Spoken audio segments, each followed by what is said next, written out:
بسم الله الرحمن الرحيم الحمد لله رب العالمين والصلاة والسلام على أشرف المرسلين وعلى آله وصحبه أجمعين وعلى من تبع هداهم إلى يوم الدين. فيصل, الحمد لله والصلاة والسلام على رسول الله وعلى آله وصحبه ومن والاه. Yesterday, just about before 3 p.m., I had a message texted to me from a friend telling us about the accident that our Sheikh Muhammad Musa Nasr was involved in.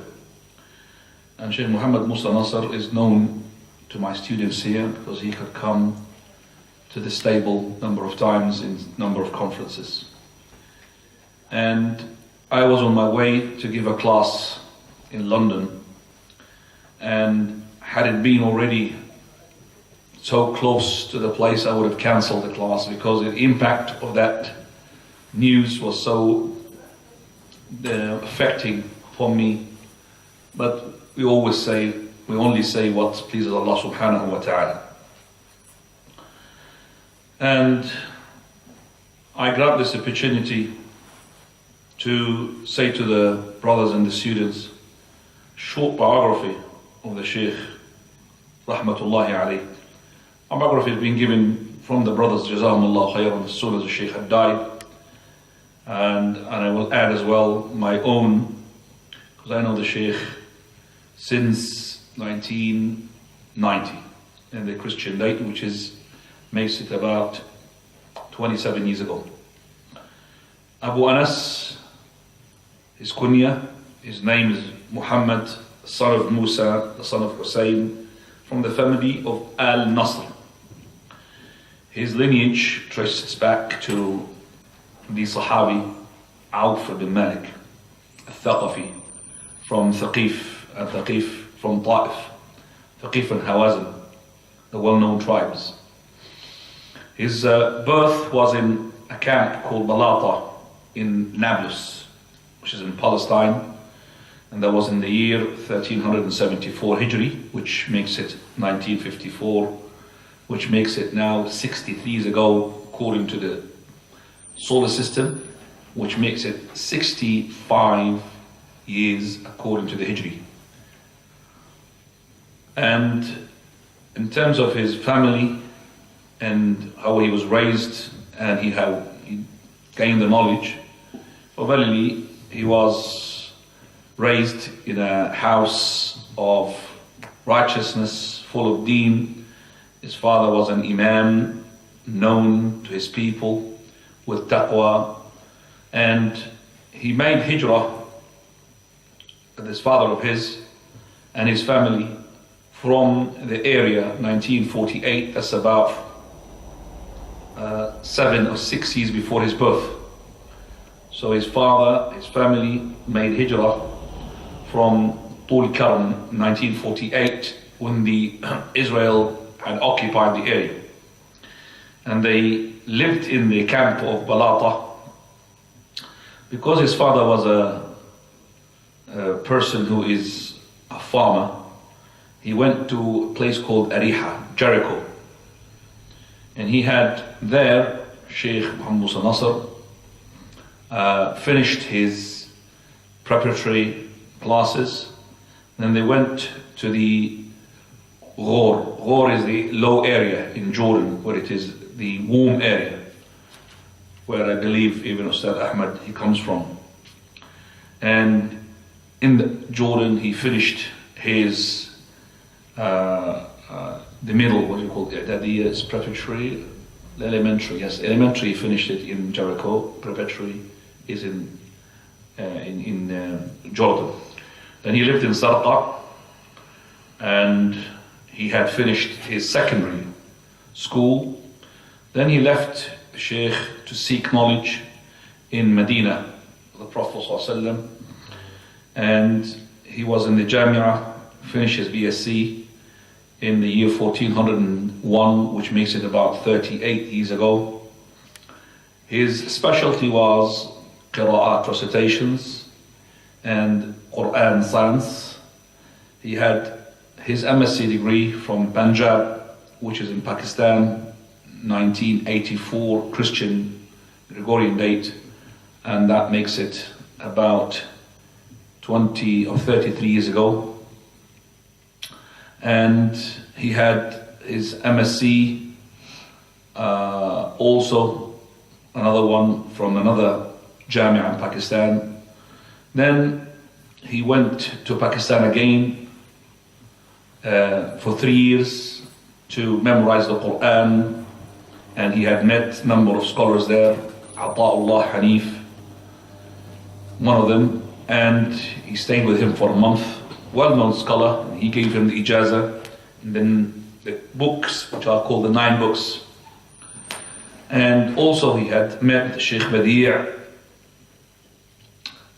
and he had given him also ijazah, and he had the PhD certificate in tafsir, interpretation of the Quran, and the Quran science as well. And that was in the year 1997, which makes it about 20 years ago, from the Jamia Durman in Sudan. And the subject that he chose for his PhD, it was the chosen of Abu Ubaid al-Qasim al-Salman in his recitations, and also his methodology. And he got a grade of excellent. In terms of his Sheikh Albani, he had met him in the 70s when the Sheikh was in Al-Zahiriyah, in his library, in the library of Al-Zahiriyah, which is in Syria. And he had known the Sheikh from his books, as most of the students of the Sheikh Al-Albani knew the Sheikh Al-Albani before they met him from the books. Sifat al-Salah, which we taught, Silsila al-Sahiha, Silsila al-Da'ifa, Tahdhir al-Sajid min ittikhad al-Qubur masajid, the warning of the prostrator, the prayer not to take the masjid, which are having graves, to be places for praying. And also, Sheikh, when he met the Sheikh Al-Albani, had asked a number of questions regarding takfiris and what are the doubtful matters they throw into their faces. So the Sheikh had given him the answers. Sheikh, when he had made Hijrah Al-Albani to Jordan, the Sheikh Muhammad Musa Nasr used to come to his lectures and his classes. So his shuyukh, basically, number one, Sheikh Al-Albani. Then number two, Sheikh Abdul Fattah Al-Qadi, and he is the Sheikh of Al-Qira'at. Sheikh Ata'ullah Hanif, Sheikh Badi' al-Din al-Rashidi, Sheikh Muhammad Salim Haysan, may Allah have mercy upon all of them. Sheikh Abdul Fattah Al-Masafi, the well-known Sheikh for the Qira'at also, and a number of shuyukhs as well. In terms of scholars praising him, Sheikh Al-Albani himself used to make him as the Imam always. Even in the house of Sheikh Al-Albani, he will be the Imam. And whenever he goes to a journey or a picnic, and the Sheikh Muhammad Sallallahu Alaihi Wasallam is with us, he would say, Shaykhuna ma'ana, Imamuna ma'ana, our Imam's with us. And even Sheikh Ibn Baz, when he heard him in the Maktaba in Medina reciting, he said, your qira'ah, mashallah, is good. There is no takalluf in it, that means there's no exaggerations in it. And he had said good things about him. And he had made him into the team that would give teachings to those people who are pilgrims.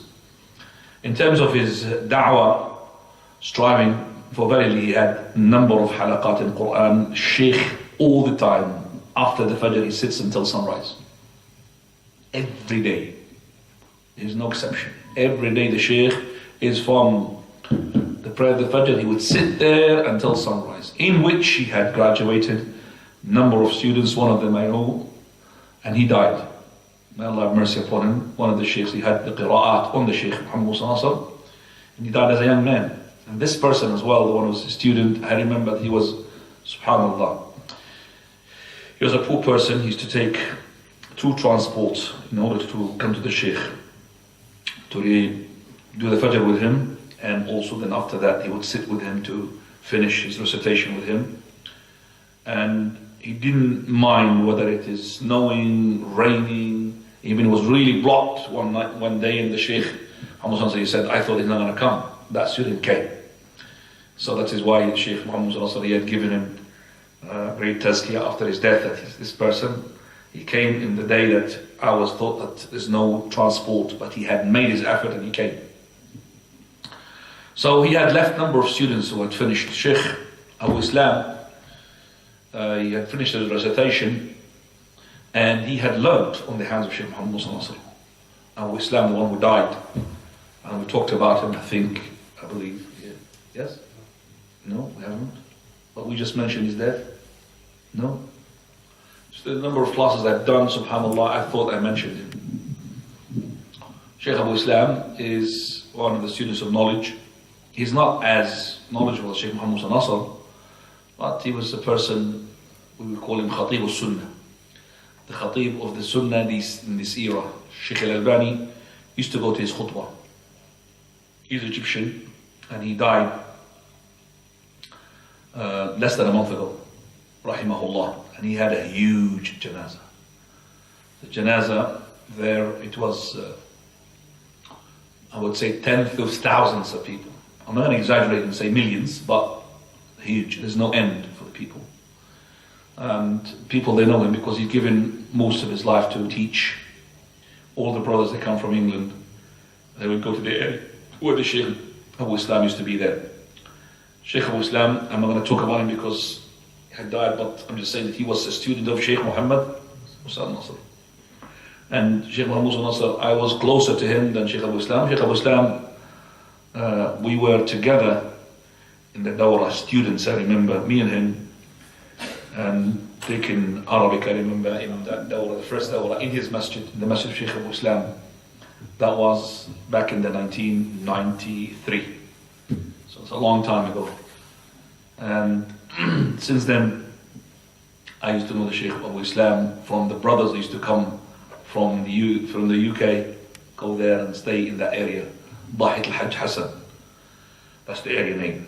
But coming back to Sheikh Muhammad Musa Nasr, rahimahullah, Sheikh Abu Anas, I said I had the pleasure to see him. I haven't recited upon him, except for a few, when I led the prayer and he was there, and I made a khutbah here, and I was the khatib, and the sheikh was here. That was in the first conference that took place in Luton, when the imam of this masjid, can't remember who it was, I think maybe Abu Zura, he was it? Talking back in the very early 2000, no, before this, before Mu'tasim became Salafi. Well, talking about, I think you were not there yet, I don't think you were, it's a very long time ago. Talking about in the 1990s. Okay. Alright, so, I'm just saying, you know, you're not there. It was the first Mu'tamar conference, I remember, because the shuyukh, they were in a house, maybe some Zura's house, and there was a khutbah here, and then when I descended from the khutbah, I couldn't lead the prayer, and the Sheikh Abu Anas behind me, so I let the Sheikh to lead the prayer, rahmatullahi alayhi. He had taught the book of Al-Wajiz in my house to the students. Was recorded on videos, old videos, VHS videos. And I remember the Sheikh as well, 2 months ago when I went to Jordan, I was with the Sheikh recording a session with him, some questions. And then also I went to the wedding of his youngest son, Salah. And I was so close to the Sheikh. So his death was really very sort of, I would say, affecting to myself. But as I said, I will not say except what Allah subhanahu wa ta'ala would please him. And what Allah taught us to say, Inna lillahi ma akhadha lillahi ma a'ta. Wa inna lillahi wa inna ilayhi raji'un. Allahumma ajurna fi musibatina wa akhlifna khayran minha. Just to document this, last Arbi'a, I was in one of the masajid and the Imam was leading us, and I thought, is my prayer valid with this recitation or not? question comes to me while I was praying.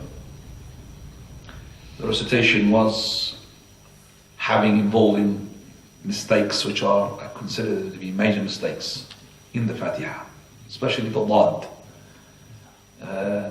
The Dad is totally collapsed, damaged, and other letters as well. So I was saying to myself, I'm going to record this, send it to Sheikh Muhammad Musa Nasr, and I'm going to ask him, is this recitation valid for me to be behind him or not?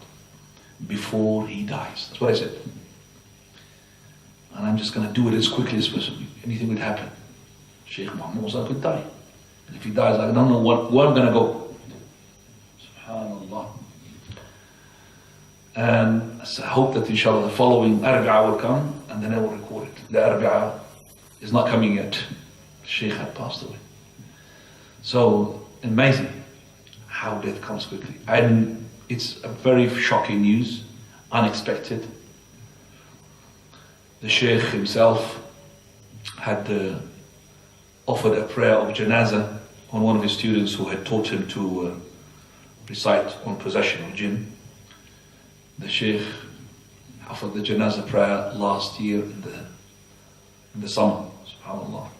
And he was the one who had led the prayer, admonished the people. And also the Sheikh had offered the janazah prayer, but he was not the leader of the janazah because it was Sheikh Abdul Azim, the one we teach his book there, Wajiz. He was the Imam of the janazah in Sheikh al-Islam. But Sheikh Muhammad Musa Nasr, while Sheikh Abu Islam was buried, he was telling one of the TV channels, he said, I am joining now, I am on the queue. It's my turn. So he just said this word. It doesn't mean anything, but it means like, the person might feel, it's very soon it's going to be my turn. I'm now on the queue. But basically, it's my turn. The queue is come to me now, got to me. And the Sheikh had just said it only about, as I said, a month ago. He was involved in an accident. The accident was with two of his very close students of his. He was not the driver, and there was no other cars involved, just the car itself, turned over a number of times. The two people who were with the Sheikh did not die, but the Sheikh died. We say that this is a visitor, the death is a visitor, does not take permission. Come to you at any time. No permission. It just come to you and take you, and that's it, you're finished. So we say that what the Prophet of Allah said, إِذَا أُصِيبَ أَحَدُكُمْ بِمُصِيبَةٍ فَلْيَذْكُرْ مُصِيبَتَهُ بِي فَإِنَّهَا أَعْظَمُ النَّصَائِحِ. If any one of you got any calamity, the death of any close person, then let him remember the death of myself, that is Muhammad, that is the Prophet Muhammad. For verily his death is the greatest of all calamities. There's no calamity, more crisis to the Muslim should be than the death of the Prophet. May Allah have mercy upon him. And remember him in your dua. Today I have actually phoned one of the shuyukh, the scholars, and I've sent him a clip from the Sheikh Muhammad Musa Nasr, which was with me for a long time. I didn't really disclose it to anybody, and I said to the Sheikh, please forgive him. He said, I've forgiven him. Not only that, he is involved in making the Sheikh Muhammad Musa to be buried in al-Baqi'. Because now his prayer is going to be tomorrow at the Fajr in the Masjid of the Prophet ﷺ. Because he died in the border of Saudi Arabia in Tabuk. Tabuk, far away from Medina. I would say about 400 miles. So alhamdulillah, this Sheikh, one of them, the scholar, he had pleaded with the Amir of the area, Amir Medina, and he had given permission to the Sheikh to be buried in al-Baqi', and also to be offered the prayer in the Masjid of the Prophet. Alhamdulillah, that's khair. Yes, the Sheikh, he had told his sons he would wish to be buried in the Baqi', but he did not have any will being found in his pocket. That they say some messages being sent, which is not true. Like a will paper that he wants to be buried in the Baqi'. That was not true. But he told some of his children that he wants to be buried in the Baqi' a number of times. I traveled with the Sheikh a number of times in the UK from Jordan, a number of times, and he's a person that you love to travel with him. Because you either hear from him Quran or you hear from him jokes about, in the deen, within the deen. The jokes like that you hear from the Prophet ﷺ. Prophet of Allah, he would joke with the companions. As Abu Hurairah said, إِنَّكَ لَتُمَازِحُنَا يَا Rasul. That you are joking with us, Messenger. You're jesting with us. He said, yeah, but لَا أَقُولُ إِلَّا حَقًّا. I only say the truth. I don't lie. Same thing we find with our shuyukh, subhanAllah. So they give us like some of those things that make us happy. Some of those recitations as well that some of the people fall into. When you hear it, it makes you as well laugh how the people make mistakes. So the Shaykh used to document that and tell us, Rahmatullahi ala Shaykh. We lost a great man, very great man, especially in the field of recitation. طيب, coming back now to our topic, which is Sifat. Just say the chapter title, because you're not going to do that much except for the chapter title. For me, I'm going to be going ahead to explain the names and the attributes in detail, inshallah. Chapter title? Tonight is 10th of Rabiul Awal 1439. We are on chapter 40, titled Whoever Denies Any of Allah's Names and Attributes. Whoever denies Allah's names and attributes. So the names of Allah subhanahu wa ta'ala and His attributes is our topic. We have finished the names, I remember. We're going to go to the attributes, but before we do that, let me summarize what we, Ahl-Sunnati wal Jama'ah, say regarding the names. For verily, Allah subhanahu wa ta'ala has names which He had given to us through the Quran and through the Sunnah of the Prophet sallallahu alaihi wasallam, but there are names which only Allah knows about.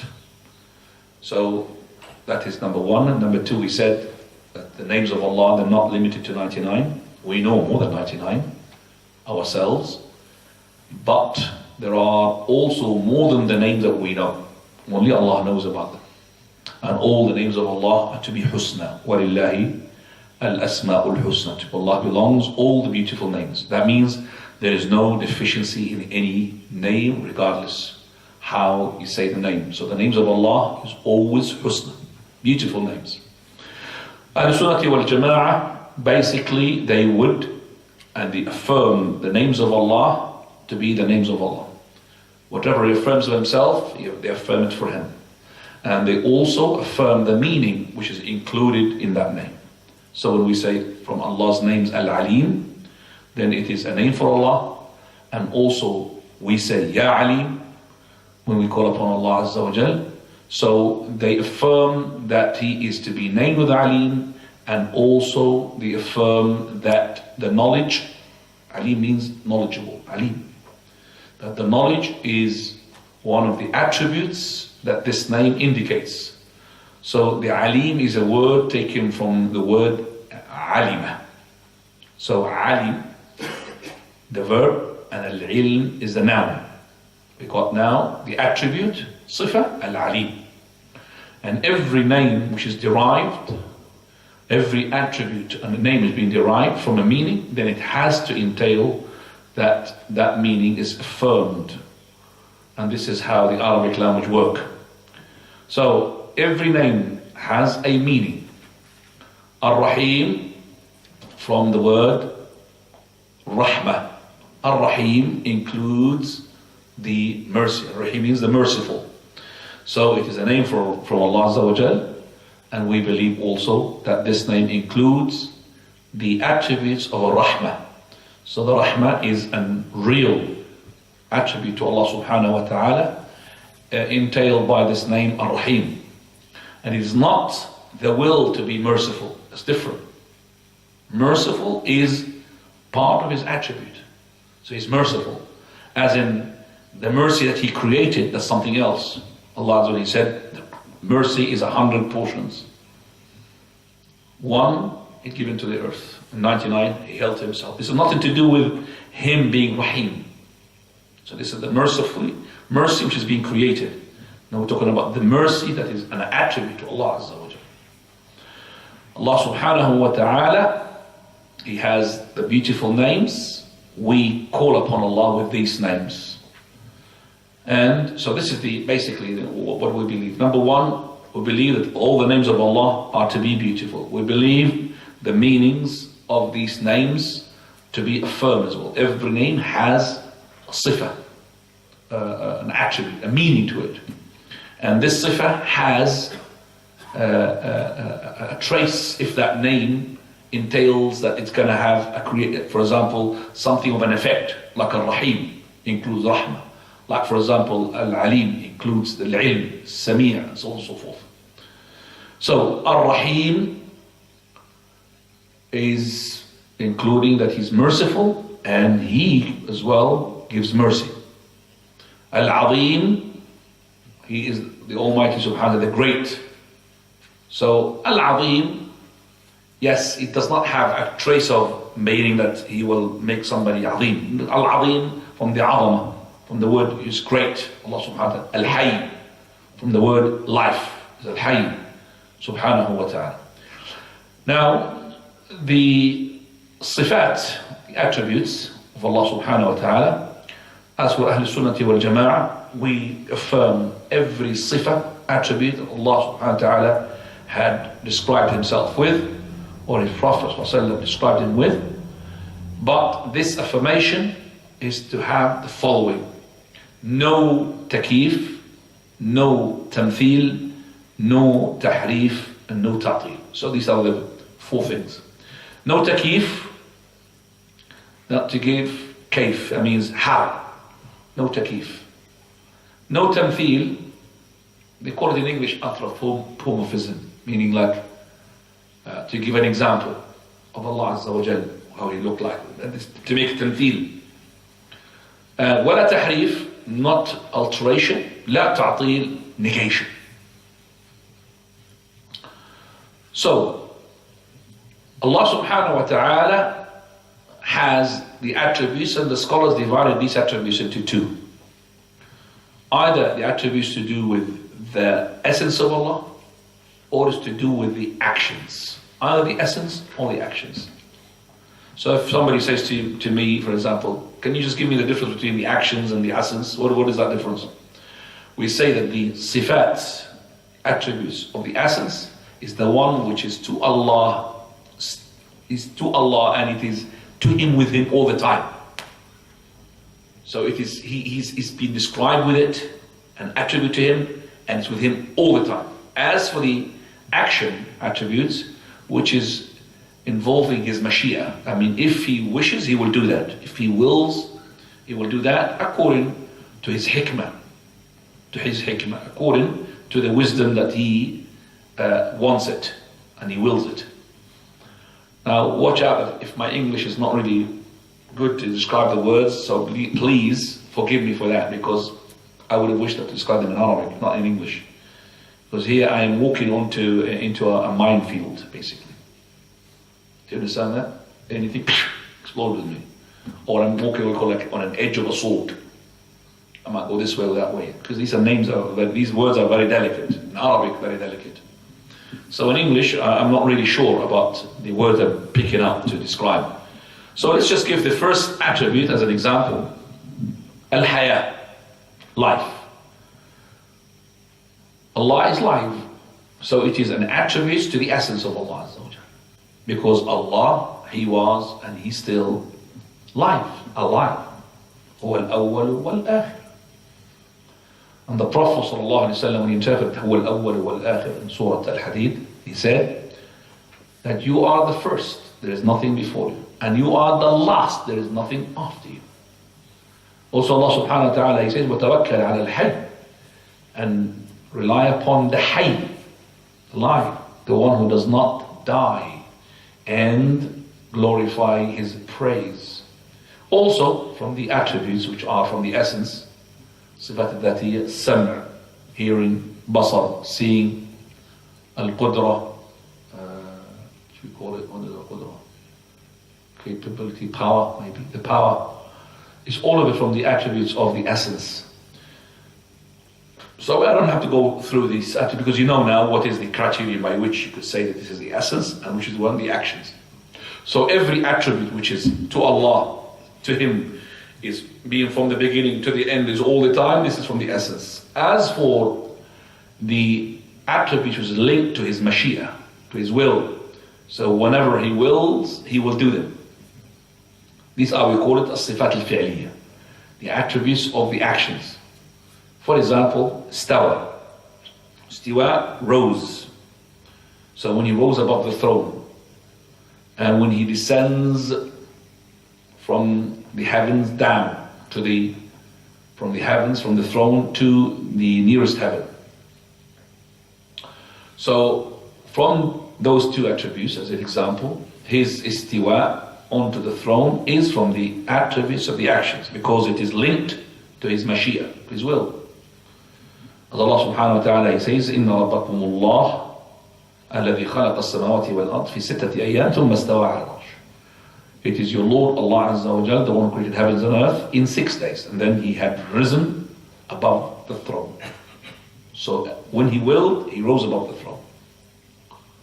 So the second attribute which I mentioned, which is descending down from the heavens, from above, from the throne to the nearest heaven, also the Prophet ﷺ, he had told us about it. He said, يَنْزِلُ اللَّهُ أو يَنْزِلُ رَبُّنَا, Allah our Lord will descend down إلى السماء الدنيا, to the nearest heaven, حين يبقى ثلث الليل الآخر, when the last third of the night is remaining.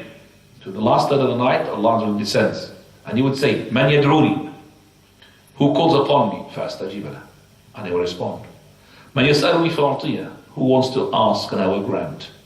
من يستغفرني فأغفر له, and who seeks forgiveness and I will forgive for him. So this descension is from the attributes of the actions, because it is linked to the what? To the Mashiach, to the will of Allah.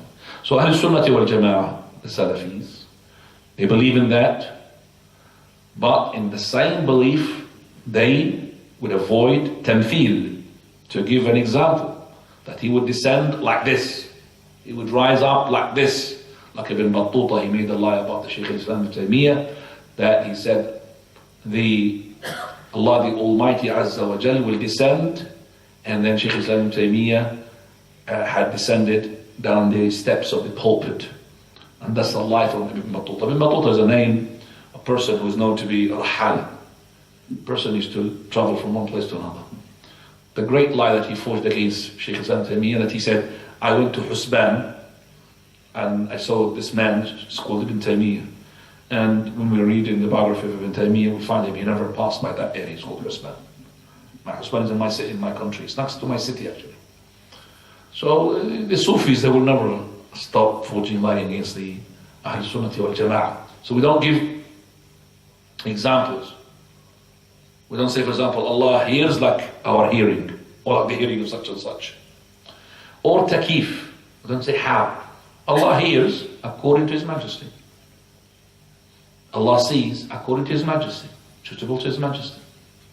So it does not fall into themselves that when He descends like something that we know, whether it's ourselves, the animals, whatever. And when we say about His rising above the throne, it does not come into ourselves that it is like rising above the throne, like anything that we know. So when Allah Azza wa Jal, He comes to separate between His creation on the day of resurrection. وَجَاءَ رَبُّكَ وَالْمَلَكُ صَفًّا صَفًّا, and your Lord came. We believe that Allah Azza comes. His mighty comes. But He mighty comes according to His Majesty. So it does not come to ourselves whatsoever regarding how He comes. We affirm it. So how He descends, how He rises above the throne, how He comes, how He would do so, we don't really give, we call it kayfiyah, the how. We don't ask how. We don't really imagine how, because we don't know Allah, how He looked like. So when they came to Imam Ahmad, and he said to him, how did Allah rise above the throne? قال له, he said to him, قل لي كيف هو أقول لك كيف استوى. Tell me how He is, how He looked like, and then I'll tell you how He rose above the throne. So if you can't tell me how He looked like, how can I tell you how He rose above the throne? Simple. And you know the sayings of Imam Malik as well. Same thing, which is known to every one of you. Imam Malik, when he said to that person that Ar-Rahman al-Arsh, how did He rise above the throne? Imam Malik stood for a bit of a moment thinking, and he was this, sweat coming to his head. How can you ask about this? Do you understand that? How can you ask about this? Basically, it should not come to your mind. So he said to him, Istiwa ma'lum. We know what is the meaning of istiwa, rising. But the kayf, the how, he said, another narration, majhul, not known, and another ma'qul. So it is, we could, that means, غير معقول, it cannot be envisaged. غير معقول, it cannot be taken by the brains, it cannot really, we don't know it. And one of them, the narration says, majhul, it's not known. الكيف غير معقول, قال, والإيمان به واجب. And you have to believe in it, because it's an ayah in the Quran. والسؤال عنه بدعة. And to ask about it, it's a bid'ah. And then he said, take him out, he's a mubtadi'. For this person is a mubtadi'. So we don't ask the how, because the how does not come to your mind. Actually, you should not have the guts to ask the how, because if you did, you're a mubtadi'. That is why when Masruq from the Tabi'een, he asked Aisha radiallahu anha, he said to her, Ya al-Mu'mineen, O mothers of the believers, هل رأى محمد ربه? Did Muhammad صلى الله عليه وسلم see his Lord? What did she say? قف شعري. My hairs is standing on end. And that's what should happen to you. You hear this, هل رأى محمد ربه? Did your Muhammad see his Lord? How can you see his Lord? Because you're not really into the mechanism to see Allah Azza wa Jalla. You can't. So he said, did you see his Lord? He said, قف شعري. Something that I feel, I can't really imagine you asking this question. Shouldn't be asking this question. قف شعري. He said, Ya al-Mu'mineen, have mercy upon me. Take it easy on me. You know, another of the videos, take it easy. Don't haste. For verily, did Allah Azza wa Jalla say in Surah Al-Najm, وَلَقَدْ رَآهُ نَزْلَةً أُخْرَى عِنْدَ سِدْرَةِ الْمُنْتَهَى. And he had seen him another time next to the lote tree. So Aisha, she said, I am the most knowledgeable regarding this verse. Well, verily, I've asked the Prophet ﷺ regarding that verse. So the Prophet ﷺ, he said, I have seen Jibreel in his real image. And that is the image which Allah created him upon with 600 wings. That is twice. And the second time was in that place, in the Sidrat al-Muntaha. The first time was on the earth, when he saw him filling up the horizon. So it is Jibreel alayhi salam. And then she had emphasized that the Prophet did not see his Lord by saying that he is a liar if he said one of these three things. The one who says that Prophet saw his Lord is a liar. فَقَدْ أَعْظَمَ الْفِرْيَةِ عَلَى اللَّهِ. He made a big firya, big lie upon Allah Azza wa Jalla. He who tells that Muhammad had seen his Lord. مَا كَانَ لِبَشَرٍ أَن يُكَلِّمَهُ اللَّهِ إِلَّا وَحْيًا. That is no fit for any human being, for any creature, to speak to him except through wahy, revelation, أو من وراء حجاب, or behind a screen. And the hijab of Allah is the nur, the light. حجابه النور. قال أو يرسل رسولا. I will send a messenger. So لا تدرك الأبصار وهو يدرك الأبصار. No eyes can catch him. He cannot. You cannot see him. So that is why this verse says to us, you will never be able to see Allah in 3 dimensions or 4 dimensions or 5 dimensions. On the day of resurrection, you only see Allah's face, that's it. You see Allah's face. When we see Allah's face, we don't see Allah's face like that. We don't say like this. Allah's, because you might tell the person who thinks that Allah's face is round. We don't give an example, but we see Allah's face. But if you didn't understand the face what it is, I will tell you that. Like Abu Hurairah, he said, Sami'an basira. He pointed to his what? Ears, and to his what? His eyes. To tell the people that here he means from there. And it doesn't mean Allah has got the ears. No, don't say that. Okay? Didn't mean that. He means hearing, to understand what is hearing, and to see, to understand what is seeing. Allah hears the way it's suitable to His Majesty. Allah sees the way it's suitable to His Majesty. We don't say, Allah's got, yes, the two eyes, because He said that the Dajjal is our, and your Lord is not our. Our is one-eyed. Allah is not one-eyed. Yes, we know that. But we don't attribute except for what Allah said, As-Sami'u al-Basir, all hearing. We don't say how Allah sees through His eye. We don't say that. Allah sees and Allah hears. Allah's got two eyes. We don't know about the ears. We don't negate. We don't attribute. We only affirm what Allah has affirmed. But we say, there's nothing like unto Him. وَهُوَ السَّمِيعُ الْبَصِيرُ. You have to have this all the time on your mind. There is nothing like unto Him. وَهُوَ السَّمِيعُ الْبَصِيرُ. These are all hearing, all seeing. This ayah is locked in place. It actually refutation of both groups, extremists. لَيْسَ كَمِثْلِهِ شَيْءٍ. There's nothing like unto Him. This extremist who says Allah looks like this and Allah looks like this, there's nothing like unto Him. And what was Sami' al-Basir, refutation to those negators, Mu'attil, who says Allah has got no hearing, Allah has got can't see, Allah does not see. They want to, because they have given an example to Allah, they run away from that, an image to Allah, by negating all the attributes and the names of Allah. So the Jahmiyyah, they negated the names and the attributes, the Mu'tazila negated the attributes, and even they negated the attributes in the names, the Mu'tazila. So those two groups, they have given an image to Allah. Because of that, they run away to negate all the attributes of Allah. So Allah said, no, وَهُوَ السَّمِيعُ الْبَصِيرُ. So لَيْسَ كَمِثْلِهِ شَيْءٍ وَهُوَ السَّمِيعُ الْبَصِيرُ. Remember that. لَيْسَ كَمِثْلِهِ شَيْءٍ وَهُوَ السَّمِيعُ الْبَصِيرُ. طيب. If any person try to make the how, he's a misguided person. You should not involve yourself into the how. You should not give a comparison to Allah the Almighty subhanahu wa ta'ala. And you should not lie unto yourself something that would give a wrong impression. So when we say Allah's shin, you are this person, because you know Allah is the creator, should not come to your mind at all that the shin looks like the shin of a created being. No way. And I give an example all the time. When we see the leg of the table, who is amongst you?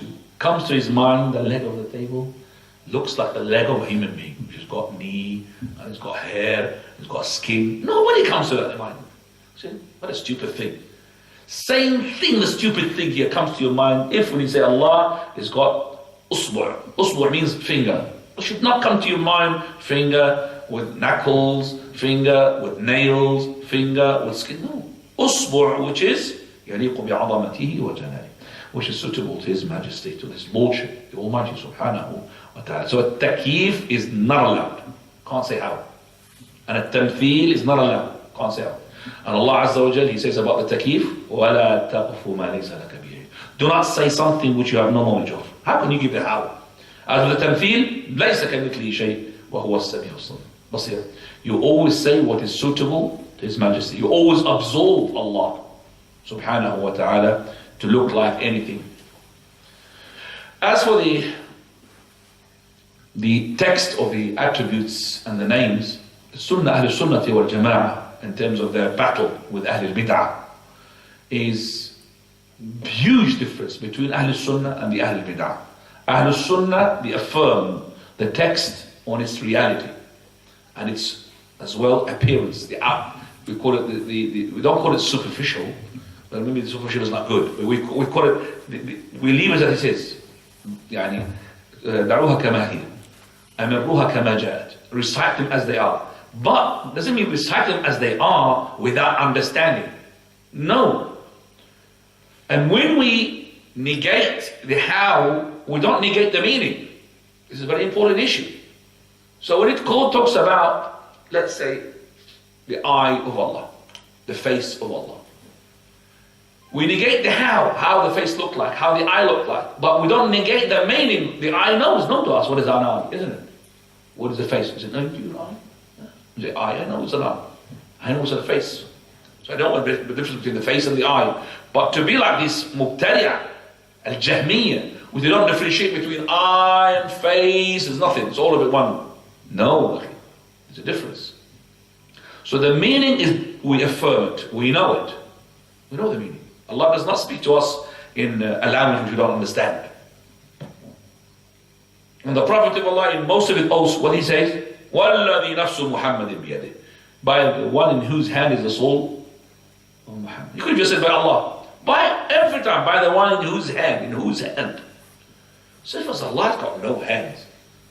Why is the Prophet of Allah misleading us to say by the one in whose hand? Why the Prophet of Allah? How can you say that there's no hand? I mean, the Prophet of Allah is misleading us. You're saying by the one in whose hand is whose hand? It means it's got a hand. That's why the Prophet of Allah is saying that. But this is by the one in whose hand. It means an oath, and at the same time, it affirms a hand to Allah. But ya akhi, be simple. Hand suitable to His Majesty. So this is another principle. قل في الصفات ما تقول في الذات. Big principle. We'll learn it from Shaykh Islam Taymiyyah, Shaykh Islam Qayyim Jawziyah, Shaykh Islam Muhammad Musa Nasr al-Albani. قل في الصفات ما تقول في الذات. Say in the attributes what you say in the essence. So, question. Do you affirm the essence of Allah or you don't? Yeah. Yes. So do you affirm it now, the attributes? Yes. Say in the attributes what you say in the what? In the essence. So do you affirm the essence? Yes. So you affirm the attributes. Do we know how the essence look like? So we don't know how the attributes look like. Khalas. So you affirm the existence. You affirm the meaning. You affirm the meaning and the existence also of the attributes. Same thing, you negate the how in the essence. We don't know how. Same thing with the attributes. That's a very simple thing. If you know it, you'll be relaxed. MashaAllah. Very happy. So Ahl Sunnah wal Jama'ah, they will use the text as it is, without anthropomorphism, without giving in how, without alteration, and without negation.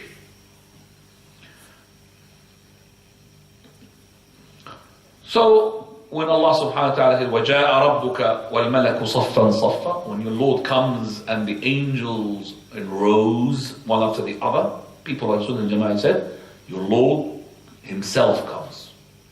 Where Ahlul Bid'ati, the ones who negate or the ones who alteration, tahrif, what do they say? جَاءَ أَمْرُ رَبِّكَ. Subhanallah. It's not your Lord that come, the command of your Lord come. So Allah says to us, وَجَاءَ رَبُّكَ وَالْمَلَكُ صَفًّا صَفًّا, Surah Al-Fajr. And your Lord comes and the angels will be in rows. Because they don't want to attribute Allah to the Jah that He came. Oh, He looks like a human being. So let's now make ta'weel. I call it, Shaykh Sami call it tahrif. Let's make alteration. Alteration means what? To change.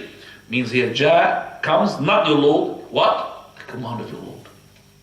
You know that when you do this, you do two things which are wrong. Number one, you have taken the text from its real meaning. So how do you get this knowledge from Allah Azza wa Jal that what you have said, what Allah had said is not what He meant? Who told you that? When Allah said, وَجَاءَ رَبُّكَ, you say, no, Allah didn't mean that. Allah said, وَجَاءَ أَمْرُ رَبِّكَ. Subhanallah. What is the knowledge coming to you? Who told you that? So the first thing is you're going to negate the meaning which is coming from that ayah. Second thing, you're going to attribute a meaning which is not in the ayah. Which is what? The command of the Lord. Where do you get it from? So you negate the meaning which is in the ayah. And number two, you're going to introduce a new meaning, which is the command of the Lord. And that is why Ahlul Sunnah wal Jama'ah, they are free from all this alteration. And they say that this alteration is actually abolishing the text. قال Allah, قال Rasul. And Allah, He is the most eloquent. Isn't He or isn't He not? So if He's the most eloquent, He wants to speak to us in a language that would be suitable to our understanding, or He's going to speak to us in a language we don't understand. Because if you said that this alteration, you have to hear, this is what means Allah Azza wa Jal. You are saying that Allah is speaking to us in Morse code. You know Morse code? Only a few people knows it. Nobody else except for Morse code. He's speaking to us in the most eloquent language. And he's using the words which are... So if you don't really say this, Allah is misleading us. Allah is misleading us. God forbid we say that. So Allah subhanahu wa ta'ala, when He had said, بِلِسَانٍ عَرَبِيٍّ مُبِينٍ, that we have sent it down with a tongue, which is an Arabic tongue, I think we should know it's an Arabic tongue. Now, we are Ahl Sunnati between extremism on both sides. So Ahl Sunnati wal Jama'ah, they don't have ifrat or tafrit. What is ifrat? Going overboard. Tafrit, that is watering down. Because regarding this issue, the people are three categories. Either two extremes, tarafan, and one in the middle. So the ones who had gone into absolving too much until absolving Allah, he negated the names and the attributes, then he's gone extreme, gone overboard. And the other ones who had affirmed them so much, to the extent that give an example how Allah looked like, they've gone extreme. So we are not. We are saying what we affirm to what Allah affirmed to Himself, but at the same time, we don't give the example. We don't give the how. We don't alter, we don't negate. Any person who had given an example to Allah, Allah looks like this, is a kafir. Definitely is a kafir. He says, Allah looks like such and such, Allah looks like such and such. He who would give an example to Allah looking like His creation is a kafir.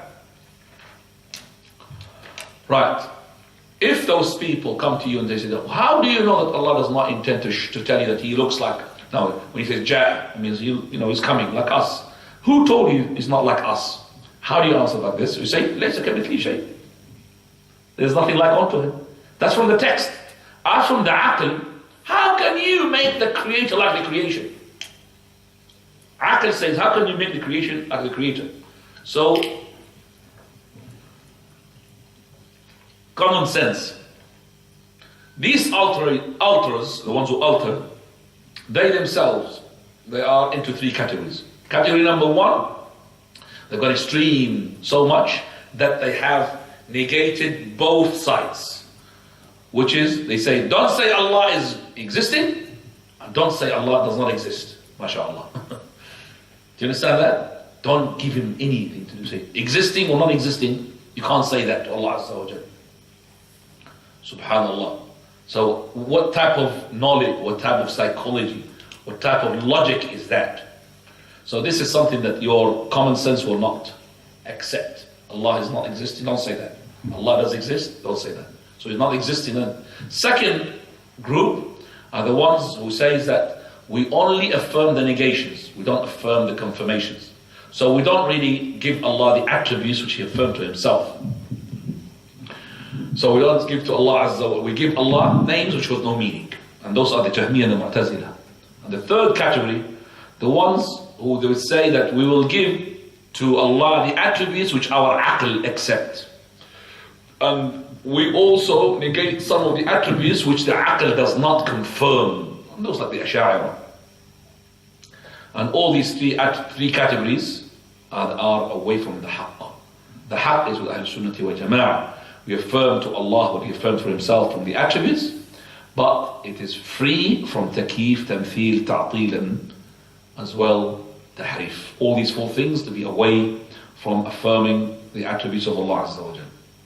Now, any person who had gone into this sort of bid'ah of negation or giving example to Allah, he's actually, as I said, abolishing the text.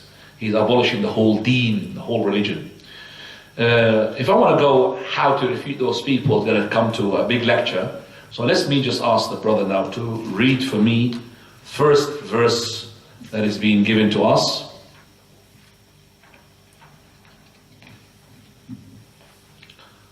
Can I ask anybody who's here now at the moment just to tell me, please? When we negate the how, are we saying that there is no how, or there is a how? I'm asking. Anybody? Ahmed. When we say we negate bila takif, there's no how. Is there any how or not how? There's no how. There is a how. but it's not known to us. So when we negate the how, we don't say that the how does not exist. There is a how, but we don't know it because we don't know how Allah looks like. That's very important. So there is a how.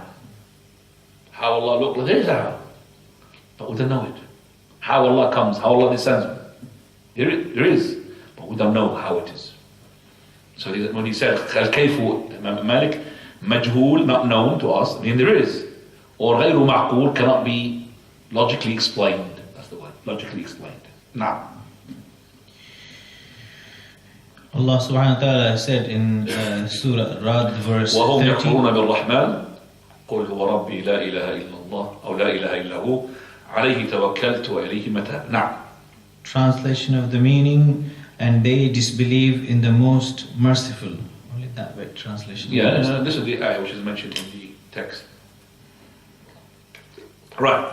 وهم يكفرون بالرحمن. Those who don't believe in Rahman, they are the ones who believe in Allah. Believe in Allah, they don't believe in Rahman. Yes. People of Quraysh, when they were asked, وَلَئِنْ سَأَلْتَهُمْ مَنْ خَلَقَ السَّمَاوَاتِ وَالْأَرْضِ, who created heaven and earth? Who created you? They will say Allah. But they don't believe in the name what? Ar-Rahman. That is why in the truce of Al-Hudaybiyah, when Suhaib ibn Amr, he came to negotiate on behalf of the people of Quraysh with the Prophet ﷺ, and they came to a conclusion to draft an agreement. So the Prophet of Allah is saying to Ali, write, Bismillah ar-Rahman ar-Rahim, in the name of Allah, the most gracious, the most beneficent. So he says to him, what is Bismillah ar-Rahman? I don't know Rahman, I don't know Rahim. Suhaib ibn Amr, he says, I don't know Rahman, I don't know what? Rahim, I don't know these names. He believed in Allah. I said, no, right, Bismika Allahu, in the name of thy Lord. Right, in the name of Bismika Allah. No problem. We have no disagreement regarding this. Right, Bismika Allah. But they disbelieved in what? Ar-Rahman. So what is the rule of a person who negates Ar-Rahman and Ar-Rahim? Is what? Kafir. That's the whole chapter is all about. They are kuffar. Because Allah says, وَهُمْ يَكْفُرُونَ بِالرَّحْمَنِ. So they are negating the name of Ar-Rahman. And Allah says, قُلُ ادْعُوا اللَّهِ أَوْ ادْعُوا الرَّحْمَنِ أَيًّا مَا تَدْعُوا فَلَهُ الْأَسْمَاءُ الْحُسْنَى. Any name that you call upon Allah with, then you are calling Him in the right way. So you call Him Ya Alim, Ya Rahman, Ya Qaddus, Ya Hayyu, Ya Qayyum. All those are the names of Allah Azza wa Jalla. Then we come to the hadith. Fadl. In Sahih al-Bukhari, I did not explain the rest of the verse because it was not there, so I'm going to leave it. Fadl. in Sahih al-Bukhari, Ali radiallahu anhu said, tell the people that they can understand. Would you desire that Allah and His Messenger be belied? حدث الناس بما يعرفون. Talk to the people according to their level of understanding. Do you want Allah and His Messenger to be belied? As Abdullah ibn Mas'ud, which is narrated in Sahih al-Imam Muslim, he said, verily, that is, you might talk to people, some things, principle, text, whatever, and this not gonna be going and synchronizing with the level of understanding, it will become fitna to them. Why did he mention this athar of Ali? And I'm mentioning as well the athar of Abdullah ibn Mas'ud. He's saying that you have to make sure that when you speak to the people, you speak to the people according to the level of understanding. So if your people are not learned, you start us and you say, يَنْزِلُ اللَّهُ تَبَارَكَ وَتَعَالَى, and you don't really explain. Allah descends. It comes to his mind, okay, if Allah descends, He's going to leave upwards what? Empty, there's nobody there. Somebody else is going to run the show. Do you understand me? Because he's not knowledgeable. So you have to talk to him, you would say to him, Allah descends down suitable to His Majesty. So you affirm the descendants, and ascendance Allah, and descendants. Because if he descends, he ascends. But we don't know how. And when he descends, don't compare him with what? Objects. So if you take this bottle, put it down, you have left a space.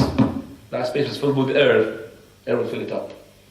That's nothing to do, and these physical laws are not applicable upon the creator of the physical laws. Physical laws are created by Allah. So they're not applicable upon Allah.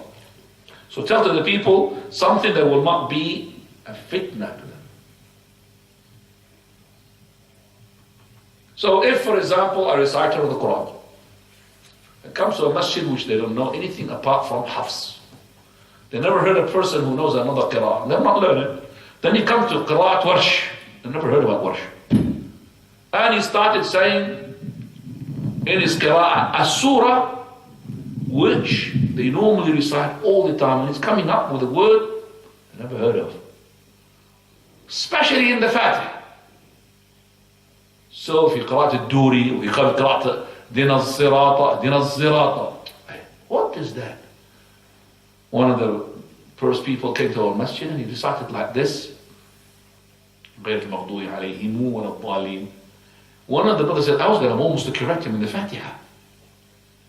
So it becomes fitna to the people. If the people didn't understand what he's saying, he would say, this is Quran. So if the person is known to be qari, so for example, if Shaykh Muhammad Musa have mercy upon him, came to any masjid, he's known, he's the Shaykh al-Qur'an. Whatever he recited, people accept. Because they know Shaykh al-Qur'an, khalas. They know. But if it's somebody else, they might correct his recitation. And you're wrong. And you become fitna. So that's what I'm just saying, don't make it fitna to the people.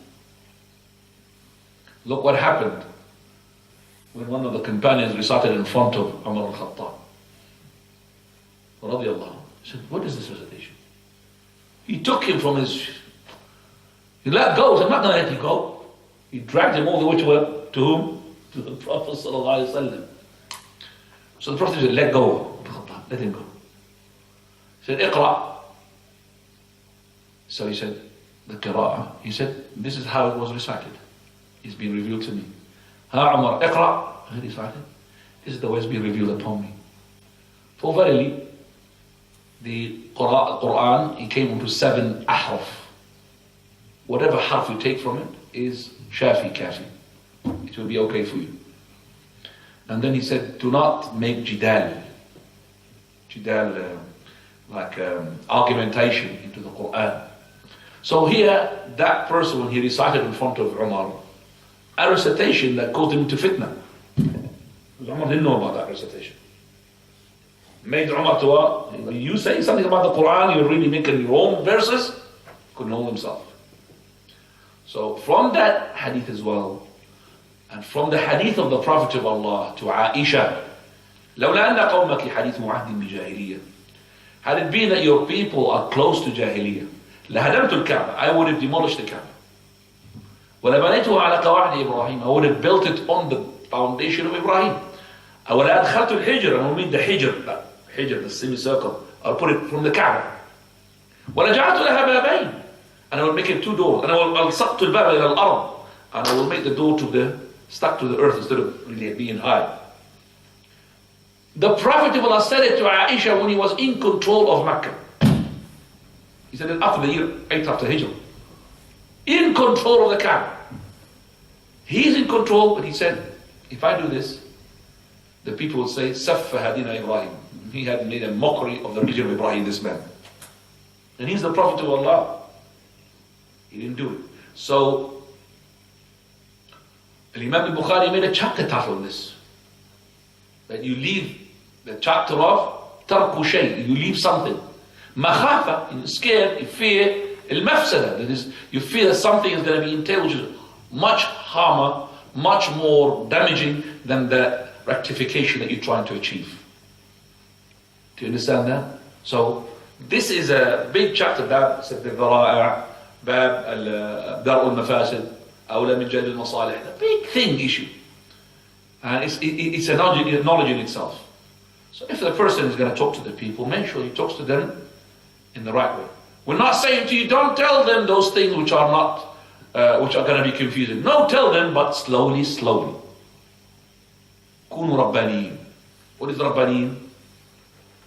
As Allah subhanahu wa ta'ala, كونوا ربانيين بما كنتم تعلمون الناس. Abdullah ibn Abbas, he said, Rabbani is the person who teaches the people the small knowledge before you go to the what? Bigger knowledge. Bit by bit. Slowly. تدريج. كونوا ربانيين بما كنتم تعلمون الكتاب وبما كنتم تدرسون. Now, Abdul Razak reported from Ma'mar that Ibn Tawus from his father on the authority of Ibn Abbas radiallahu anhuma that he saw a man shivering when he heard a narration from the Prophet sallallahu alaihi wasallam about Allah's attributes out of disgust for that. Then he, that's Ibn Abbas, said, "What is the fear of this? They accept the clear-cut ones and get destroyed at those not entirely clear." Which means, this is being brought that Abdullah ibn Abbas said something on the hadith of the Prophet of Allah in which he had mentioned an attribute. This man was listening to Abdullah ibn Abbas. He was like what happened to Aisha, qaf fashai, my hair standing on end. Because this person is not because of he denied the attribute, it's just disgusting. It does not really work for him. It's not really suitable to him. If he was a knowledgeable person, we would understand. But he's not a knowledgeable person. So Abdullah ibn Abbas, he spoke to him about this hadith, and this hadith brought something to him which he couldn't digest, basically. Too much for him to digest. Because his level of his understanding is what? It's not that much. So he says to him, SubhanAllah, why they scare these people from hearing these ayat and these hadith which talks about these attributes? So when it comes to the locked into place ayat, they will find riqqa. We can't accept it. It's locked into place. When it comes into the mutashabih, something which has got similar meaning to it, they are destroyed. So basically these people should be the opposite. They should be having the opposite. So you are supposed to be, when you hear the things that which means more than one meaning, you should not be perished. You should be making, oh, maybe this is suitable to Allah. Not, do you understand me? You're not taking it the wrong meaning. So if Abdullah ibn Abbas was talking about, let's say, that the Prophet ﷺ talked about his dream when he said, Atani Rabbi fi ahsani surah. My Lord came to me in the best of images. قال فوضع يديه على كتفيه. For he put his hands on top of my shoulder. فوجدت برد يديه بين كتفيه. I've seen the chilling. His hands onto my. Now, when I'm talking to you, you should not be, how can I understand this? You should be always, first of all, it's a vision. It's not reality. It's the vision of the Prophet. Number two, always gives to Allah the high quality. Absolve Allah from looking like His creation. You will have no, what we call it, matters that cannot be digested. Alhamdulillah. So, if I don't understand it myself, other people understand it. You have to say that if you don't understand it as a person who is not really as learned, other people understand it. Okay? So you have to be, very confident that Allah subhanahu wa ta'ala spoke to us with the best of words. Prophet Allah spoke to us with the best of words. Who is the most eloquent? Allah the Almighty. In His creation, His Prophet Muhammad sallallahu alayhi wa sallam. Most eloquent. Spoke to us in words. If it's not really for me to understand, other scholars will understand. Just like that. Simple. So you should not really be like, oh, how can, A'udhu Billah, this cannot be correct. How can he see his Lord in his image? Prophet of Allah saw his Lord in his image, and in the best of images, but it doesn't mean so in reality. He didn't see him with the eye that belongs to his body. He did not. Nurun anna arah. He's light. That means he's light. That means hijabuhu nur. His barrier is light. I couldn't see him. And Prophet Musa alayhi salam, he asked to see Allah Azza wa Jalla. What happened to him? فَخَرَّ صَعِقًا. He went onto his face, fainted, just went away. He asked, he said, can't see me because you are not manufactured now. You're not being created to see Allah Azza wa Jalla. Can't. On the day of resurrection, you have different body. بَصَرُكَ الْيَوْمَ حَدِيدٌ. Your eyes going to be different. And you're only going to see the face of Allah. That's it. So, face of Allah Azza wa Jalla. But he didn't say to see Allah, the Almighty Subhanahu wa Ta'ala. And it is left to the knowledge of Allah Azza wa Jalla on the day of resurrection in Jannah, inshallah. Right. Coming now to the issues, please finish them quickly.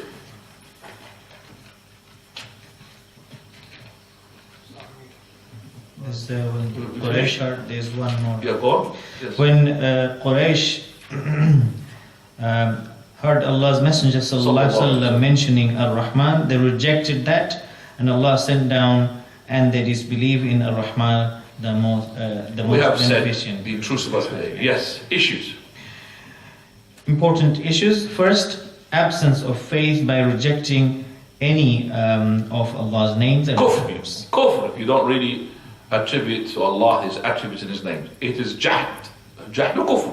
Number 2. Second, explanation of the verse in Surah Al-Ra'd. Which is وَهُمْ يَكْفُرُونَ بِالرَّحْمَنِ. The kuffar Quraysh, they believe in Allah, but they don't believe in the name of Rahman. Now, third. The third, not telling what the listener will not understand. But it's not really in general. We said that we tell the listener gradually and by what? Explaining. So we have to explain that point. We say we gradually and explaining. So we explain to him, but we don't leave it as in general, because he might misunderstand. We have to teach him, but gradually. Yes, some of the things maybe is not suitable. Like Abu Hurairah, he did not narrate everything to at that time to everybody. He narrated to some people. Abu Ayyub al-Ansari, he held some information. He told it later on. Mu'adh ibn Jabal, he held it for some time until he told it later on. He chose the right time to say it. Now, number 4. And fourth, mentioning the reasons that it leads to belying Allah and His Messenger sallallahu alaihi wasallam, even though the rejecter does not intend that. Because the person cannot digest what he had heard from you. He's going to deny it, even though he does not intend to deny it because he does not believe the Prophet, because he denied it because he doesn't understand it. So don't put these people into such situation. That's what it means. Now, And the fifth, Ibn Abbas radiallahu anhu's statement against the one who opposed any of that, and that it ruined him. so he says, well, why did they scare? You can find some leniency regarding the locked into place verses and hadith, and they are not steady. They go quickly to be destroyed when it comes to the ayat or the hadith, which carries meanings that might think something wrong with them.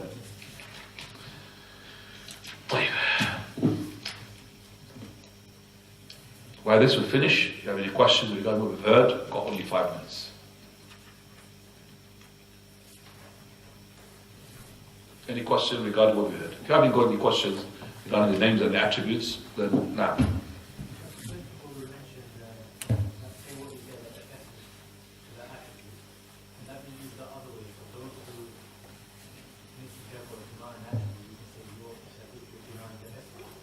Yes.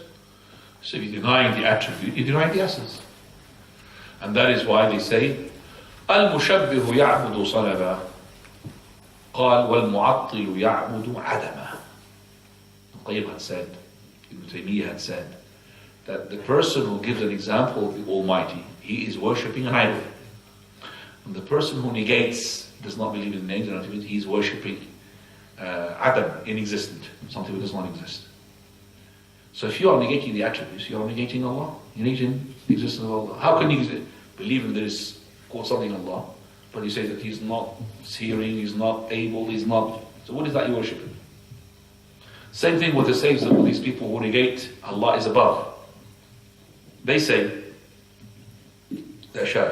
He is not above, can't describe Him as above, He's not down, He's not right, He's not left, He's not outside the world, He's not inside the world, He's not linked to the universe, is not dislinked to the universe. So, Ibn Qayyim said, they are قوم أضاعوا ربهم. People who had lost their Lord. They don't know what is He. قوم أضاعوا ربهم. They've lost, what is He? If he's not above, he's not. So you are talking about your direction which you're yourself. He's not here, he's not here, he's not here. So if I tell you, give me the description or the definition of inexistent, something doesn't, give me this. You would say the same definition. It's not right, it's not left, it's not front, it's not outside the throat, it's not inside the world, it's not linked, it's not linked. So that's not non-existent. This is exactly the definition of non-existent. You see, when I say Allah is above me, this is for me a direction, but for Allah it's not a direction. Do you understand what I'm saying? We don't say Allah in the direction of above. Allah is above. Because for me it's what? It's a direction. This is up, isn't it? But if I'm going to give a simple explanation to this naive mentality of these people, we have the earth, and each person on the earth, his above is different from the other person. Do you understand me? So if I, for example, say me and above, and he says above, we are at the end after I don't know how many millions of miles, we're going to slightly go what? Different angle, because the earth is not really flat, is it? So if a person is in India, his above is what? This side. True or not? On Australia, your above is opposite of me, 180 degrees. Opposite me is above. So if you put the earth above, you can find lots of arrows coming from the earth above. So he's above you. Wherever you are, he's above you. And the above here is Hayman. So I thought, you know, when he's above you, above you. So if you're in a company, he's above you. He's not above you actually, your boss is above you. But he's above you, that means in what? In power, he's above you. So I'm just giving you an example. Allah is above you. Sifatun dhatiyya. We don't say like them, ulu rutbah. They say the Shia, they give philosophy. Above means that it's above, like it's an attribute is not for the real essence, is above you. No. It's above you as in an honoring way. Do you understand me? Honoring by saying above. Yes, we say honoring, and plus he is in reality above you.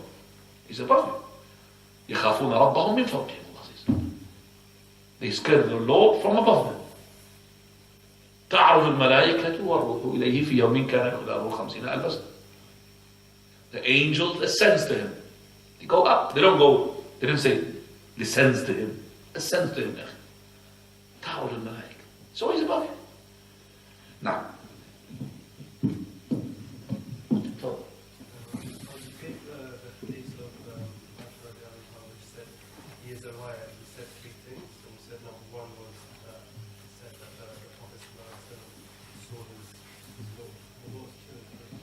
Okay, let's get help. What are the three things that Aisha, she said, if the Prophet ﷺ told you that if somebody told the Prophet had done them, then he had made a lie against Allah subhanahu wa ta'ala. First one, we said, if you say that Muhammad ﷺ so his Lord, then he is a liar. Second one,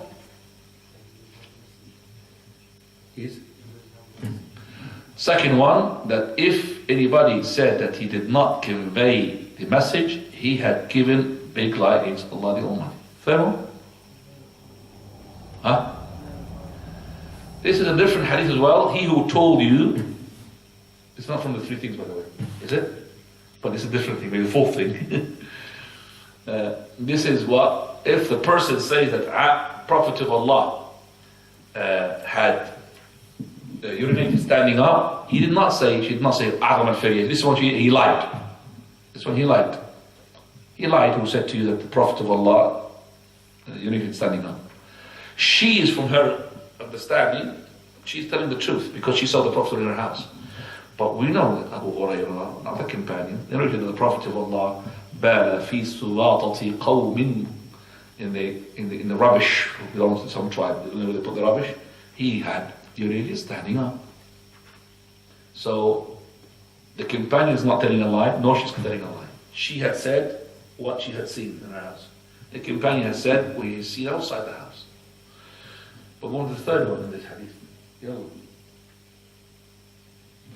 Anybody? Help me? Nobody? Fine. Yeah, inshallah. I'll give it to you now. Go ahead. Questions? Follow. Follow. The day of Friday, Jannah, Allah is the people of Jannah, and the see only his face? Or? Only his face. That's what is being said. Only his face. That's why we say the interpretation of the verse. لا تدرك الأبصار وهو يدرك الأبصار. لا تدرك الأبصار. That means in this dunya, لا تدرك الأبصار. You can't see him. And in the akhirah, we cannot see him, all of him. This is one of the interpretation of that verse. I think he was asking about Jannah as well. I've answered the two, my dear. I said, regarding the dunya, you can't see him. And in the akhirah, the interpretation of the verse, you can't see all of him. You can see what? His face. وجوه يومئذ ناظرة إلى ربها ناظرة. You're going to see the face of your Lord. You're going to see your Lord just like you're going to see, in clarity wise, the moon when it is full. Do you have any doubt that this is a moon? You can have no doubt about the realization that this is Allah. Nobody would say this is a flying saucer from America. It's a moon. So you are 100% sure it's a moon. Right, so the three things that the Prophet ﷺ had said, which should be Aisha, that the Prophet ﷺ had seen his Lord. The third one, that the Prophet of Allah had hidden something from Allah Azza wa Jal.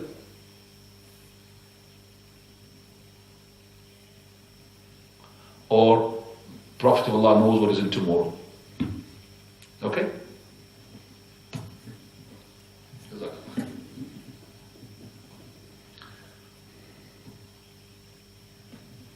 But Aisha radiallahu anha, she had made lots of istidrakat al-Sahaba. Lots of, you could say, corrections or things that she does not agree with the companions regarding when she had heard from the companions saying about the Prophet ﷺ. Unto Umar, unto Abu Hurairah, unto Masruq. So from the examples that Aisha, she was made istidrakat onto the companions, like Abu Hurairah radiallahu anhu.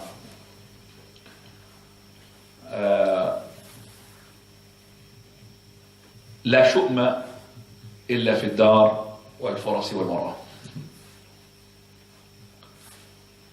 This is that there is no pessimism or omens except in the faras, the horse, the dar, the house, and the women. That's why Aisha, she said, may Allah have mercy upon Abu Hurairah. He have entered the house and he missed the first part of the hadith. He said, the Jews believe that there is. Do you understand me? And he missed the word the Jews, and he said the second part. The Jews believe that there is omens in the house, and in the horse, and in the woman. And that is actually correct, because the Prophet said, "In kana shu'mu fi shay." If there is to be omens or pessimism, is to be in these three things. That means it doesn't exist. So she had actually was correct regarding this. But she was not correct when she corrected Abu Hurairah. When Abu Hurairah said, يَقْطَعُ الصَّلَاةِ. The person, when he prays, his prayer will be invalidated if one of these three things would pass in front of him. The himar, the donkey. Al-kalb, the dog. And he interpreted the dog as well later on, the black dog. And al-mar'ah, the woman. When she heard this, she said, جَعَلْتُمُونَ كَالْحَمِيرِ وَالْكِلَابِ. You have made us like dogs and donkeys. Formerly by Allah, the Prophet of Allah used to pray towards the Qibla. I am between him and the Qibla. And every time he prostrates, he will give me a nudge on my foot and I will move it, because the room is not that big. I'll move it. Is she telling the truth or not telling the truth? And is a boy telling the truth or not telling the truth? How can we reconcile? There's no. Well, first of all, Aisha, she denied it because, according to her explanation, it cannot be right, Abu Hurairah. You have missed. It cannot be a woman, because I used to be between the Qibla and the Prophet of Allah. But the hadith is as follows: that this is if they pass. A woman, if she comes to you, between you, first of all, First of all, this hadith talks about if you didn't take a sutra. If you took a sutra, even if that woman passes, it will not invalidate. If you took a sutra, no woman, no black dog, nobody would interpret, would not invalidate that prayer. يقطع الصلاة إذا لم يكن بين يدي أحدكم مثل مؤخرة الرحل الحمار, the donkey, the black dog, and the woman. Woman here means the adult, al-haid. Not haid when she's menstruating at that time. That means the adult woman. So if these three things, if you take a sutra, they will not invalidate. But let's say you haven't taken a sutra, and they pass between you and your prostration place. We say that the passing is to go from one side to the other side. So if the donkey, or the dog, the black dog, or the woman went in front of you, and they returned back, that's not called cutting off the prayer. Do you understand that? So if you put your hand like this and you stop them to go back, they're not invalidated. They're not going to the other side. So Abu Hurairah was correct, and Aisha radiallahu anha wa an sahabati ajma'in, she was also correct. You understand? So,